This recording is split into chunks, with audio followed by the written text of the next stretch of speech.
சிறகடிக்க ஆசை சரியில்ல. டுடே எபிசோட்ல நம்ம முத்துவும் மீனாவும் செம்ம கெட்டப்போட வெளியில நின்னுட்டுருக்காங்க. முத்துவ பார்த்த உடனே மீனா பயங்கரமா ஷாக் ஆகுறாங்க. மீனாவ பார்த்த உடனே முத்துவும் ஷாக் ஆகுறாங்க. அதுக்கு அடுத்ததா உண்மையான திருடி மாரியே இருக்க நீ அப்படின்ற மாரி சொல்லிக்கிட்டு இருக்காங்க. நீங்க மட்டும் எப்படி இருக்கீங்களா? உண்மையான கொள்ளையடிக்கிற மாரி தான் இருக்கீங்க அப்படின்னு சொல்லிட்டு. மீனா ஒரு பக்கம் சொல்லிக்கிட்டு இருக்காங்க. அதுக்கு அடுத்ததா பார்த்தீங்கன்னா, சரி சரி கோச்சுக்காத நம்ம உண்மையான திருடன் திருடி அப்படின்னு சொல்லிட்டு வெளியில் வராங்க. அவங்க ஃப்ரெண்டு இருந்துட்டு டேய் முத்து அப்படியே அச்சஸ்லாம் இருக்குடா அப்படின்ற மாதிரி சொல்லிடுறாங்க. அதுக்கு அடுத்ததாக பார்த்தீங்கன்னா சரி எந்த வீடுன்னு காட்டுறா அப்படின்ற மாதிரி சொல்லிடுறாங்க. நேராக அந்த வீட்டுக்கிட்ட போகிறாங்க. அங்கே 2 பேர் வெளியில் உட்காந்துக்கிட்டு இருக்காங்க. அவங்கள பார்த்த உடனே முத்துவும் முத்து இருந்துட்டு உள்ளே போகலான்னு நினைக்கிறாங்க. மீனா இருந்துட்டு என்னங்க நீங்கள் உங்கள் பாட்டுக்கு நீங்கள் அப்படியே போயிட்டுருக்கீங்க. அவங்கள பார்க்கவே அவ்வளோ ஆக்ரோஷமாக இருக்காங்க. அவ்வளோ பயமா இருக்கு. நீங்க என்னடான்னா, சர்வசாதாரணமா அவங்க இருக்கிற திசை பக்கம் போயிட்டுருக்கீங்க. வேற என்ன பண்ண சொல்லிட்டுருக்க? அப்படியே நின்னு வேடிக்கை பார்த்துட்டுருக்க சொல்றியா? இங்க பாருடா, நாங்க பார்த்துக்குறோம். டேய் உண்மையா ஜாக்கிரதையா இருடா அப்படின்ற மாரி சொல்லிட்டு, அவங்க ஃப்ரெண்டு அங்கேருந்து கிளம்பிடுறாங்க. அதுக்கு அடுத்தது பார்த்தீங்கன்னா, முத்துவும் மீனாவும் அப்படியே விறுவிறுன்னு சொல்லிட்டு உள்ள போலான்னு பார்க்குறாங்க. ஆனா வெளிய உட்காந்துக்கிட்டு இருக்கிறவங்க, "ஏய் நில்லுங்க ஒரு நிமிஷம். வந்தீங்க, நேரா உங்க பாட்டுக்கு கிளம்பி போயிட்டே இருக்கீங்க. வெளிய உட்காந்துட்டு இருக்கவங்கலாம் உனக்கு மனுஷனா தெரியலையா? யார் நீங்க? உங்களுக்கு என்ன வேணுங்க?" அப்படின்னு சொல்லிட்டு கேட்கவும், "இது நகையெல்லாம் உருக்குற இடம் தானே, அங்கே தான் வந்திருக்கேன். விடுங்க முதல்ல உள்ள" அப்படின்ற மாரி சொல்லிடுறாங்க. "யார் உங்கள அனுப்புனாங்க? அது எப்படி உங்களுக்கு தெரியும்?" அப்படின்னு சொல்லிட்டு கேட்கவும், "எல்லாமே தெரிஞ்சவங்க தான் அனுப்புனாங்க. முதல்ல வழிய விடுங்க" அப்படின்னு சொல்லிட்டு உள்ள கிளம்பி போறாங்க. "அக்கா அக்கா இவங்க எவ்வளோ தூரம் சொல்லியும் கேட்காம, அவங்க பாட்டுக்கு உள்ள வந்துட்டுருக்காங்கக்கா" அப்படின்ற மாரி சொல்றாங்க. "யார் நீங்க? உங்களுக்கு என்ன வேணும்?" அப்படின்னு சொல்லிட்டு கேட்கவும், அதுக்கு அடுத்ததா பார்த்தீங்கன்னா, "அம்மா நாங்க வெளியூர்ம்மா. நான் அங்கலாம் ரொம்ப ரிமாண்டா ஆகி போயிடுச்சு. எதுவும் பண்ண முடியல. அதனால தான் பொழப்ப தேடி நாங்க இந்த ஊருக்கு வந்தோம். அதுக்கப்புறம் இங்க சொர்ணம்னு இருக்காங்கல்ல, இந்த சாமியார் பொம்பள குறியெல்லாம் கூட சொல்லுவாங்கல்ல, அவங்க தான் இந்த இடத்த சொல்லி அனுப்பிவிட்டாங்க." "ஓ! சொர்ணமா? ஓ! ரொம்பவே நல்ல பிள்ளையாச்சே. குறியெல்லாம் சொல்லிக்கிட்டு இருப்பாள்ல." அப்படின்ற மாரி சொல்லிக்கிட்டு இருக்காங்க. "ஆமாம்பா, குறி சொல்றது தானே அவளோட தொழிலே.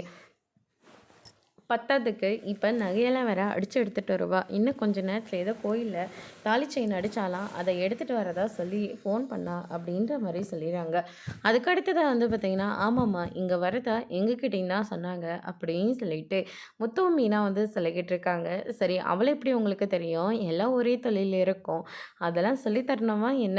ஆளை கண்டா தெரியுது இல்லையா? யார் நல்லவங்க யார் கெட்டவங்கன்னு." அப்படின்னு சொல்லிட்டு மீனாவும் முத்து சொல்லிக்கிட்டு இருக்காங்க. சரி சரி அப்படின்ற மாதிரி பேச்சு கொடுத்துட்ருக்குற போதே திடீர்னு போலீஸ் நிற்கிறாங்க. போலீஸ் உடனே அவங்க எல்லாத்தையும் அரெஸ்ட் பண்ணுறாங்க. அங்கே இருக்கிற லேடி இருந்துட்டு, "ஆமாம் நீங்கள் என்ன புதுசாக இருக்கீங்க?"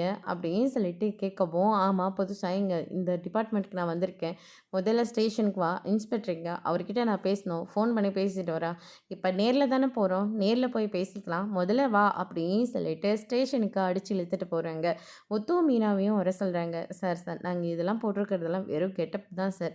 எங்கள் தங்கச்சியோட செயினை ஒருத்தி அடிச்சுட்டு போயிட்டா. அதை எப்படியாவது திரும்ப வாங்கணுன்றதுனால தான் நாங்கள் இந்த கெட்டப்போடு இந்த இடத்துக்கு வந்தோம் சார். எங்களை விட்டுருங்க" அப்படின்ற மாதிரி சொல்லிக்கிட்டு இருக்காங்க. இங்கே வரவங்க எல்லாருமே அதே பாயிண்ட்டை தான் பேசிகிட்டு இருக்காங்க. முதல்ல எதுவாக இருந்தாலும் ஸ்டேஷனில் பேசுங்க அப்படின்னு சொல்லிட்டு ஸ்டேஷனுக்கு கூட்டிகிட்டு போகிறாங்க. அங்கே பார்த்திங்கன்னா, இந்த பக்கம் சந்திரா இருந்துட்டு சீதாவோட வாழ்க்கை என்னாச்சோன்னு சொல்லிட்டு ரொம்பவே கவலையோடு இருக்காங்க. அதுக்கடுத்ததாக சீதாவும் அழுந்துக்கிட்டே நிற்கிறாங்க. "என்னாச்சு சீதா?" அப்படின்னு சொல்லிட்டு கேட்கவும், "அது அத்துச்சால் தாலியில் பண்ணது இல்லையா? அந்த தாலியோடு வந்தாவா இல்லாட்டி வரவே வராத.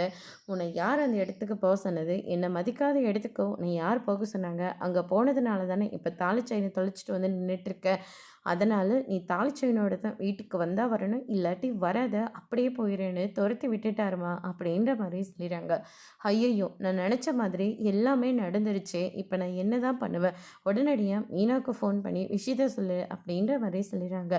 மீனாவும் இதை கேட்டோன்னே பயங்கரமாக ஷாக் ஆகுறாங்க. முத்துக்கிட்ட சொல்கிறாங்க, "என் தங்கச்சியோட புருஷன் தாலி இருந்தா வீட்டுக்கு வா, இல்லாட்டி வீட்டுக்கு வராதன்னு சொல்லி வீட்ட விட்டே வெளிய தொரத்திட்டாங்க சார். சொன்னா புரிஞ்சுக்கோங்க. எதுவா இருந்தாலும் இன்ஸ்பெக்டர் வருவாரு. அவருகிட்ட பேசிக்கோங்க அப்படின்ற மாரி சொல்லிட்டாங்க. அதுக்கடுத்து தான் இன்ஸ்பெக்டரும் வராங்க. உனக்கு எத்தன தடவ சொன்னாலையும் நீ எல்லாம் திருந்தவே மாட்டியா? நானும் உன்ன வார்ன் பண்ணி தான் அனுப்புறேன். அப்பயும் மறுபடியும் இதே தொழில் தானே இருக்கிற. எல்லாரும் எவ்வளோ கஷ்டப்பட்டு உழைச்சு ஒவ்வொரு காசா சேர்த்து நகையெல்லாம் சேர்த்துறாங்க. ஆனா அந்த நகைய போய் இப்படி திருடி அடுத்தவங்க வயித்துல அடிக்கிறியே! நீ எல்லாம் நல்லாவா இருப்ப? அப்படின்ற மாரி சொல்றாங்க. இத விட்டா வேற தொழில் தெரியாதுல்ல. அப்படின்ற மாரி சொன்னோனே, உன் தொழில வேற யாராவது செஞ்சா உன்னால ஏத்துக்க முடியுமா? அவங்கவங்க எவ்வளோ கஷ்டப்பட்டு ஒவ்வொரு நகையா சேர்த்துக்கிட்டு இருக்காங்க. இப்படி அடுத்தவங்க வயித்துல அடிச்சிட்டு இருக்கியே! அப்படின்ற மாரி திட்டுறாங்க. இவங்க யாரு புதுசா இருக்காங்க? அப்படின்னு சொல்லிட்டு கேட்ட உடனே, சார் என் பேரு முத்து சார். இவ பேரு மீனா சார். என் பொண்டாட்டி. இவ பூக்கடை வச்சிருக்கா. நான் டிராவல்ஸ் வச்சிருக்கேன் சார். அப்படின்ற மாரி சொல்லிடுறாங்க. இன்னைக்கு ஒரு டிராவல்ஸ் வாங்கி கோயில்ல பூஜை போட்டுட்டு இருந்தோம். அப்ப இவளோட தங்கச்சியோட தாலிய வந்து ஒருத்தி பிடுங்கிட்டு போயிட்டா. அத பிடிக்கிறதுக்காக தான் நாங்க மாறு விஷயத்துல வந்தோம். வேணும்னா எங்க அப்பா ரயில்வே ட்ராக்ல அ ரயில்வே இன்ஜினியரிங்கா இருந்தாரு. அவருக்கு ஃபோன் பண்ணி வேணா கேட்டு பாருங்க. அப்படின்ற மாரி சொல்லிடுறாங்க. அண்ணாமலைக்கு ஃபோன் பண்றாங்க. அண்ணாமலை இத கேட்டோனே பயங்கரமா ஷாக் ஆகுறாங்க. அவங்க அப்படிப்பட்ட ஆளுங்க இல்ல. அப்படின்ற மாரி சொல்லிட்டு, நான் உடனடியா ஸ்டேஷனுக்கு வரேன். அப்படின்ற மாரி சொல்லிடுறாங்க. அதுக்கு அடுத்ததா விஜயா இருந்துட்டு, நல்ல வேளை சாமியார் பொம்பள சொன்ன மாதிரியே இவ நேரம் தான் எல்லாத்துக்கும் காரணம். இப்ப நகை திருட்டு போய், இப்ப அங்க போலீஸ் ஸ்டேஷன்ல போய் உட்காந்துக்கிட்டு இருக்காங்கல்ல, அப்படின்ற மாரி சொல்லிடுறாங்க. எப்படியோ சாமியார் பேச்ச கேட்டு அவள வீட்ட விட்டே வெளிய துரத்துனேன். இல்லாட்டி இந்த வீடு என்ன ஆயிருக்கும்? அப்படின்ற மாரி விஜயா வந்து சொல்லிக்கிட்டு இருக்காங்க. அண்ணாமலை இருந்துட்டு, அவங்க அப்படிப்பட்ட ஆள் இல்லன்னு உனக்கே நல்லா தெரியும். ஆனா அவங்க மேல இருக்கிற கோவத்துல உன் இஷ்டத்துக்கு என்ன வேணாலும் பேசுவே நீ.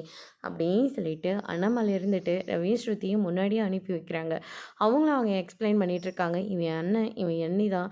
நாங்க ரெஸ்டாரண்ட்ல ஒர்க் பண்ணிட்டுருக்கேன் அப்படின்ற மாரி சொல்லிக்கிட்டு ஆதார் கார்ட வந்து காட்டிக்கிட்டு இருக்காங்க. அதுக்கு அடுத்து தான் வந்து பார்த்தீங்கன்னா, பூஜை போடுறதுக்கு வந்தம்போது தான் தாலி செயின ஒரு பொம்பள அடிச்சுட்டு போயிட்டாங்க அப்படின்ற மாரி சொல்லிறாங்க. அதோட இன்னைக்கான எபிசோட் முடிச்சிருக்காங்க. இனி சிறுகதைக்கு ஆசை இல்ல. அடுத்தடுத்து என்னலாம் நடக்க போகுதுன்றத வெயிட் பண்ணி பார்க்கலாம். Thank you.